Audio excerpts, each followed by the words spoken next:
J'avais un choix à faire, j'avais une décision très importante et que ça allait dicter l'avenir de ma carrière. Déjà 6 buts, déjà meilleur passeur du championnat avec 6 passes décisives. T'as pas l'air impressionné par tous ces trophées, par la dimension du club dans lequel tu joues? Je suis quand même, quand je mets ce maillot avant les matchs, je sais ce que ça représente, je sais les joueurs qui sont passés par ce club, je sais ce que les supporters attendent de nous. Donc c'est une pression supplémentaire, mais une bonne pression, je dirais. Je pense qu'une carrière, ça se construit grâce à mon père. Je pense que j'ai pu la construire de manière positive et à la bonne vitesse. C'est une nouvelle étape. Je suis là pour progresser, je suis là pour jouer des grands matchs. Et je pense que j'arrive, on peut dire pas à l'âge adulte, mais à l'âge de maturité dans ce club. Pour paraphraser Aimé Jacquet, j'ai l'impression que t'as musclé ton jeu. Oui, c'est vrai qu'avant, je pouvais dégager l'image de quelqu'un d'assez nonchalant, sans manquer de respect au club par lesquels je suis passé avant. Mais quand on endosse le maillot de l'Inter, il y a une certaine mentalité ici qui fait qu'on lâche rien jusqu'à la fin. Et je pense que ça se retransmet aussi dans mon jeu. En quoi ton jeu évolue? Après une saison en tant que numéro 9, j'arrive dans ma deuxième saison et j'ai beaucoup plus de certitude sur plein de mouvements, sur plein de prises de balles, sur certaines choses que je peux faire ou ne pas faire. Et je pense que je commence à vraiment m'habituer à ce poste-là. Tu étais proche de Karim Benzema en équipe de France. Est-ce qu'il fait partie de tes inspirations dans le jeu?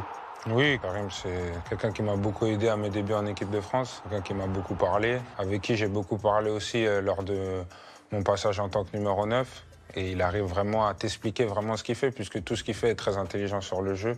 C'est-à-dire que c'était un livre ouvert et j'ai pu piocher plein de conseils.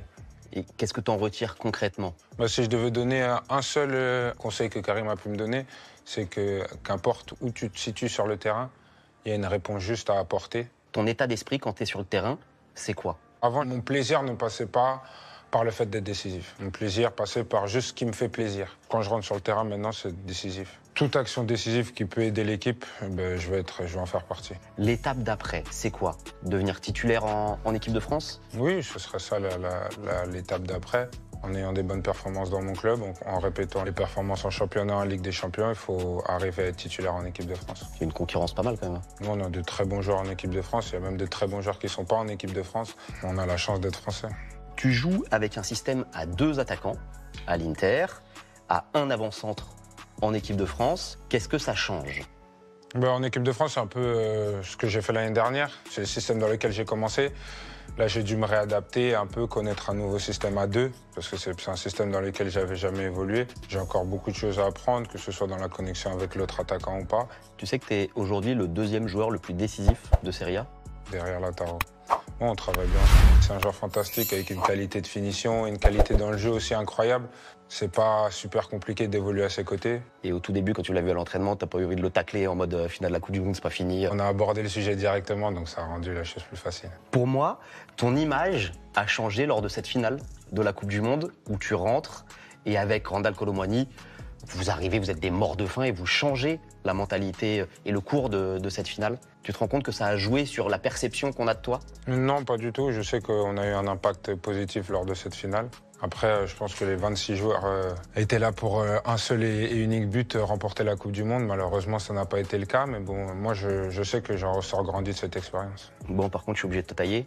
T'as pas encore marqué plus que ton père en équipe de France? Je suis ex aequo, là. T'as hâte? J'espère, ouais, j'espère pour bientôt. Il y a ton capitaine en équipe de France qui a une question pour toi. Pourquoi t'es pas venu à Paris? Il sait très bien pourquoi je suis pas venu à Paris. Et alors, pourquoi?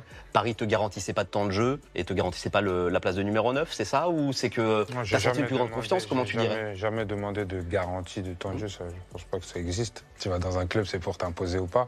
Non, c'est une question de feeling. L'Inter était là il y a 2 ans. L'Inter m'a toujours vu comme un numéro 9. Et donc c'était un choix limpide. Dembélé, Kolo Muani, Mbappé qui forment l'attaque du PSG.